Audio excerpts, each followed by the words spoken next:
korban itu kan dimensinya ibadah ya, dimensinya apa? Ibadah. Tapi juga bisa kita pahami korban itu ada dimensi apa? Sosial. Sehingga korban ini karena ada dimensi sosial. Dimensi sosialnya apa Pak? Apa Pak Qadir? Berbagi atau sharing kepada orang fakir dan miskin. Yang di-sharingkan apa? Daging. Berarti semakin banyak semakin bagus. Kalau ibadah sosial kan macam itu. Semakin jumlah dagingnya banyak, semakin bagus. Karena korban itu kan dimensinya sosial, berarti semakin banyak daging semakin bagus gitu. Karena dimensinya sosial, berarti ada ilah. Ilah itu alasan munculnya sebuah hukum. Bisa dilakukan ijtihad kembali itu. Ya, termasuk Majelis Tarjih itu sudah melakukan halakoh tarjih atau seminar nasional fikih korban kontemporer. Ini berkaitan dengan fikih korban kontemporer yang nanti secara khusus membahas apa? Korban keroyokan. Maksud korban keroyokan itu apa?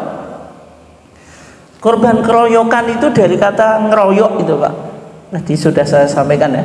Maksud setiap orang ngeroyok ingin korban dengan bayar semampunya tadi, bisa 50.000, 100, atau bahasa kita tadi korban apa?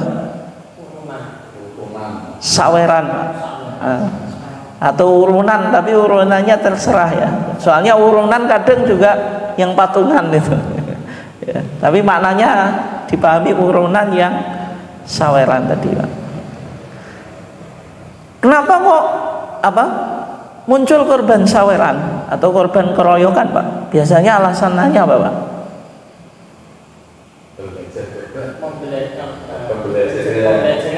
Pembelajaran. Yang berikutnya apa? Kebanyakan sekolah Pak. Ya. Ya. Nah, itu yang umum dilakukan di masyarakat, alasannya pembelajaran. Tapi ada alasan yang lebih dari sekedar pembelajaran, yaitu berharap apa? Sekarang ada sapi raksasa yang harganya 100 juta Pak. Kalau bahkan ada sapi raksasa itu 200 juta. Kalau cukup mahal itu Pak. Kalau misalnya 7 orang itu kuat atau enggak Pak? Nggak kuat gitu, nggak kuat. Nah, padahal sapi raksasa itu juga menambah syiar korban gitu loh. Sehingga untuk menghasilkan sapi raksasa yang ditempuh apa? Melakukan korban keroyokan. Yang berikutnya kadang, kalau sekarang tadi seharga satu sapi itu 3 juta. Kalau dalam satu kelompok itu 7 orang, berarti 7 kali 3 berapa Pak? 21. Kemudian kalau 2 kelompok, berarti 21 kali 2 berarti 42. Itu dapat 2 sapi. Tapi kadang harga 42 atau mungkin ditambahi sedikit lah itu, taruhlah 50 juta. Dibanding 2 sapi itu 50 juta bisa mendapatkan sapi yang lebih besar, sehingga nilai dagingnya lebih banyak. Tapi itu apa tadi? Tidak pakai patokan tadi, keroyokan, dibanding orang yang syirka sesuai dengan syar'i. Ini kan alasan tuh Pak, untuk memunculkan tentang korban apa? Keroyokan. Kemudian berikutnya kita tadi sudah pahami bahwasanya korban itu sunnah kifayah, sunnah yang kolektif gitu. Sunnah yang apa? Kolektif. Definisi keluarga dalam konteks modern itu mengalami perkembangan. Keluarga itu tidak harus ada seorang suami, istri, kemudian anak. Tapi keluarga itu berkembang secara sosiologis. Kita ada keluarga PCM Sugi waras. Jenenge yang diranting keluarga ranting siapa? Dalam yang lebih besar keluarga PDM Bojonegoro. Kemudian dalam konteks yang lebih besar ya keluarga PW Jawa Timur.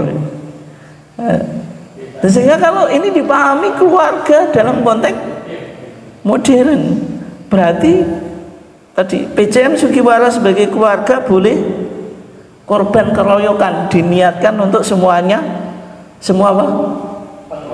Warganya. Seluruh umat manusia. Nggak bisa dipahami ya, maksud logika korban keroyokan ya.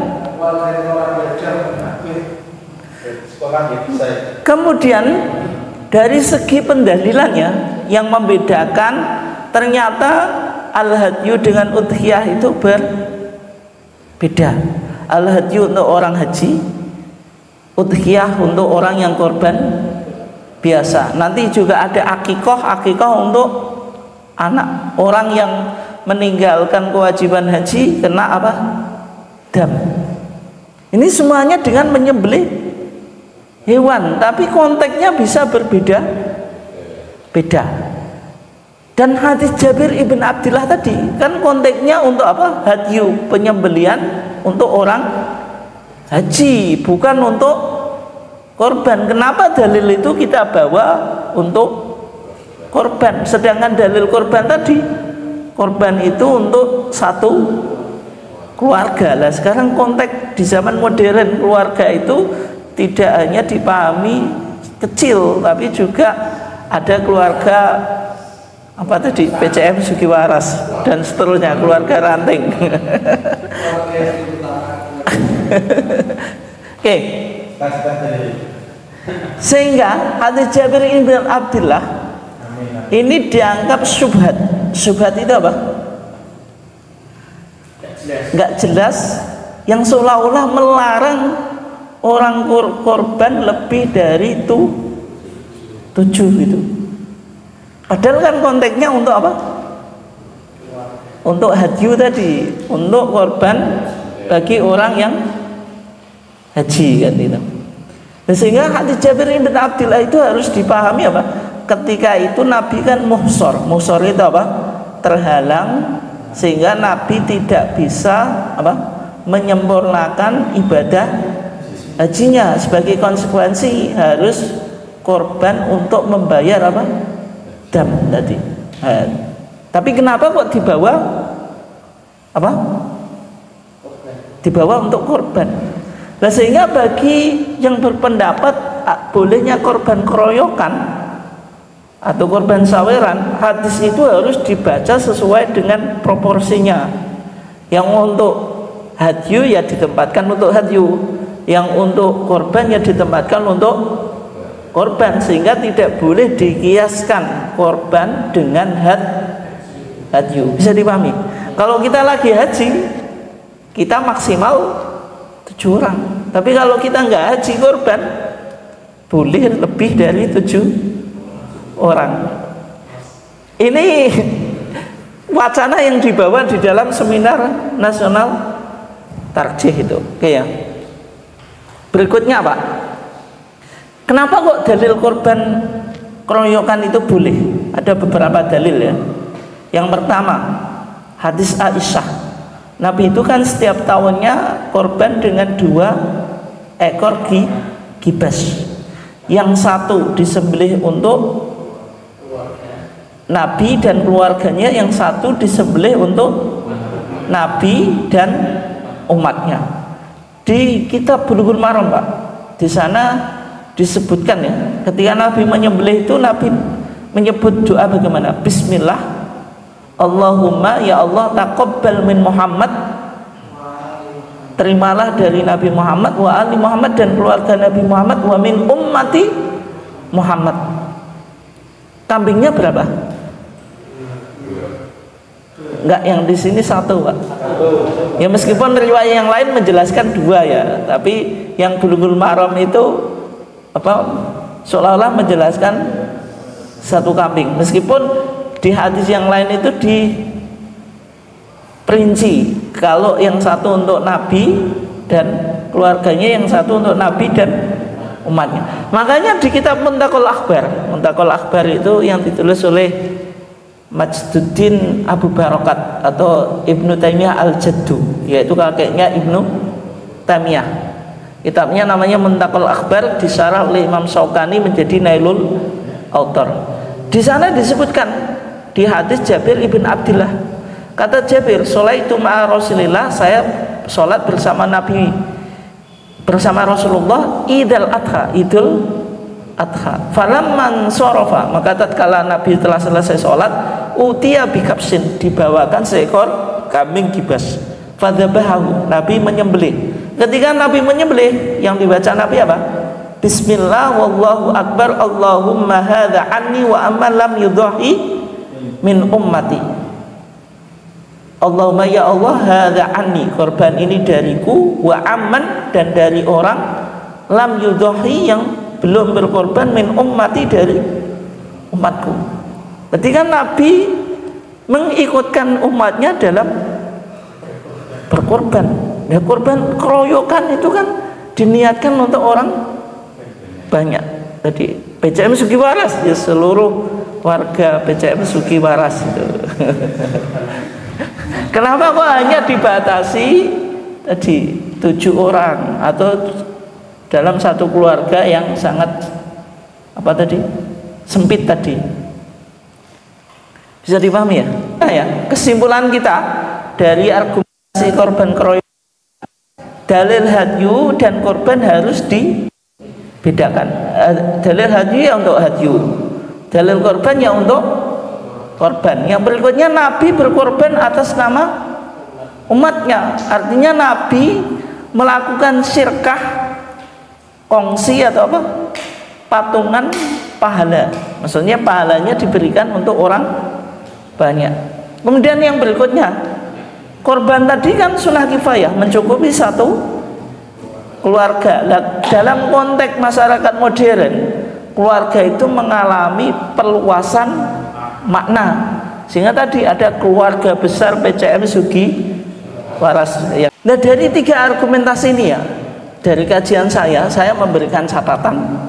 Dalil yang pertama, ini nanti kita sampai kesimpulan. Dalil yang pertama, kalau hadyu sama korban harus dibedakan, karena mereka berasumsi kalau dalil pembatasan satu sapi untuk 7 orang itu hanya pakai hadis Jabir ibn Abdillah. Itu konteksnya Nabi di tahun Hudaybiyah lagi melakukan haji, sehingga korban itu hanya dikiaskan ke haji. Berarti tidak ada dalil secara khusus, dalilnya pakai kias, nggak ada dalil nas atau dalil yang berupa sunnah atau hadis. Bagaimana Pak? Betul atau enggak?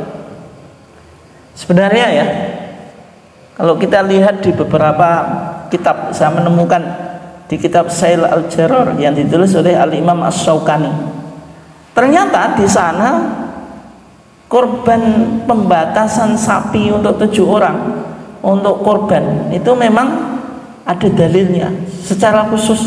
Hadis apa? Hadis Ibni Abbas. Ini riwayat Ahmad, Nasai, Turmudi, dan Ibnu Majah. Berarti kalau Ahmad ya ada di Musnad Ahmad, An-Nasai Sunan Nasai, Turmudi Sunan Turmudi, dan Imam Turmudi wa hasanahu, menganggap apa? Hasan. Ibnu Majah ya di kitab Ibnu Majah. Dari Ibnu Abbas di sana dikatakan, coba redaksinya perhatikan, penting ini. Kunna adalah kami, ma'an nabiyyi, bersama Nabi, fi safarin, dalam perjalanan. Berarti kata Ibnu Abbas, sahabat ketika itu melakukan apa?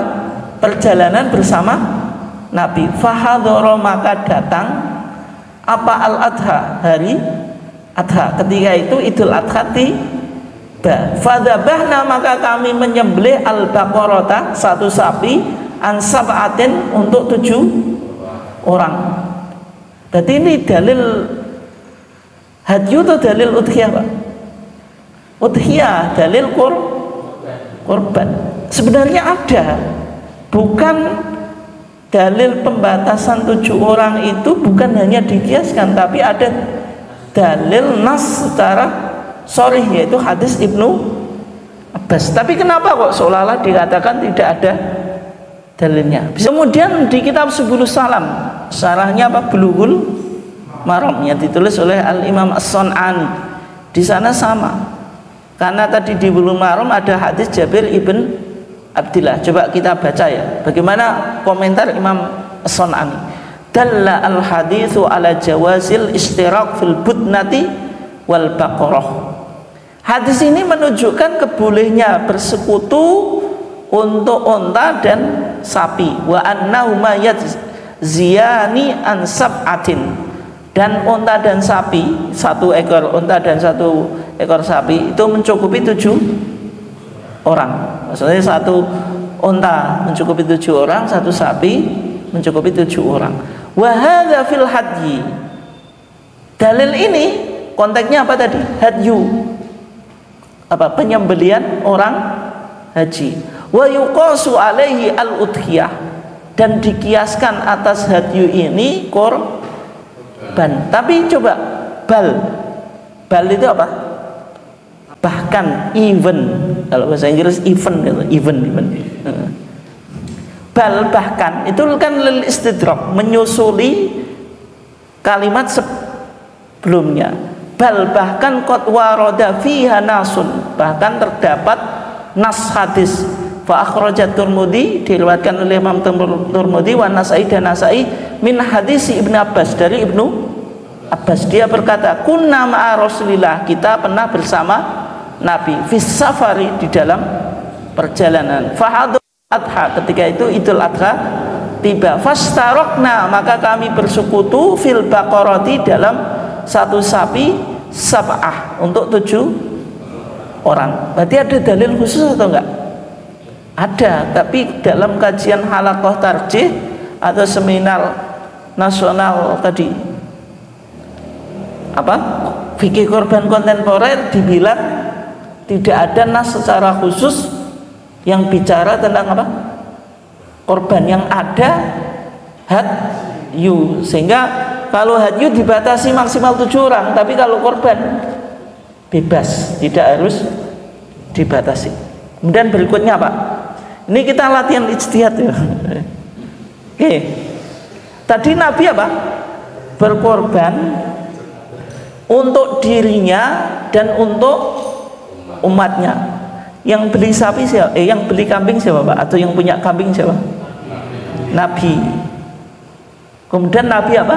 Men-sharing pahala. Tapi kalau korban keroyokan atau sawiran, yang beli kambing siapa? Atau yang beli sapi? Kan jamaah. Kecuali kalau jenengan punya sapi 1, oh saya bagikan pahalanya untuk keluarga PCM Sugiwaras. Kalau itu kayak yang dilakukan Nabi. Masalahnya kan Nabi tidak pernah narik, wahai sahabat saweran ya, urunan, nanti saya akan korban untuk kamu sekalian. Kan Nabi tidak melakukan semacam itu. Kambingnya ya kambingnya Nabi, hanya saja yang disaringkan apa Pak? Pahalanya. Kan gitu. Pemahaman hadisnya kan semacam itu. Tapi kenapa kok dibawa ke korban apa? Keroyokan atau saweran. Kemudian berikutnya, keluarga dalam konsep modern mengalami perluasan makna. Ya, kalau keluarga mengalami perluasan makna jelas Pak. Tapi kan dalam keluarga itu ada unsur pemberian nafkah. Kalau nggak dikasih nafkah, meskipun mungkin dalam satu perusahaan dapat gaji, tapi kan tidak menjamin secara totalitas. Nafkahnya bersyarat. Tapi kalau keluarga dengan nafkah istri kan tanpa syarat gitu. Kalau di perusahaan kan harus bekerja dengan keluarga besar Muhammadiyah. Kalau yang kerja di sekolah dapat gaji, tapi kan harus kerja. Kalau enggak ya enggak dapat kan gitu. Nah, sehingga Pak, dari kajian saya ya, meskipun kita enggak tahu ya ke depan apakah fikih korban kontemporer yang berkaitan dengan korban keroyokan itu akan dibawa ke Monas atau enggak, tapi kemungkinan dibawa Pak. Ya, itu terserah nanti. Monas itu Musyawarah Nasional Tarjih itu nanti menyimpulkan boleh atau Tidak, tapi yang jelas dalam kajian saya tadi ada beberapa catatan dalam pemahaman dan pendalilan. Maksudnya ada permasalahan tadi. Hadyu sama korban harus dibedakan. Padahal tadi ternyata ada dalil secara khusus bicara pada apa? Korban. Kemudian Nabi berkorban atas nama umatnya, tapi kan Nabi yang beli apa? Yang memiliki kambingnya. Kalau korban saweran atau keroyokan itu kan suruh urun. Kemudian keluarga dalam konsep modern mengalami perluasan makna. Padahal di zaman Nabi ada muhajirin, ada ansor. Kenapa kok muhajirin ansor nggak bikin korban secara sendirian, Pak? Itu kan sudah ada klasifikasi sosial di zaman Nabi kan, tidak hanya di zaman modern kan itu. Oke ya.